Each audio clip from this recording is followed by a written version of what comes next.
The event of the new year kicks off 2014 Thunder by the Bay, downtown Sarasota. Thursday, Kickstart Party. Friday, Born to Be Wild Kickoff Party. Saturday, Downtown Festival, Foghat Live in concert, bands all day long. Light Up the Night, LED Bike Show.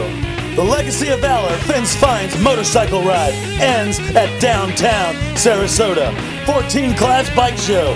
Bands all day long, featuring The Outlaws. Born to Ride TV taping. Last year, over 70,000 people attended.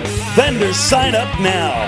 When in Sarasota, stop by Rossiter's Harley-Davidson or Manatee River Harley-Davidson for free hot dogs, a free gift, and 10% off sale.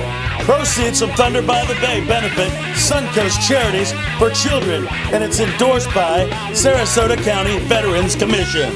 And very special thanks to Hyatt Regency Sarasota for accommodations whenever Born to Ride stays in Sarasota.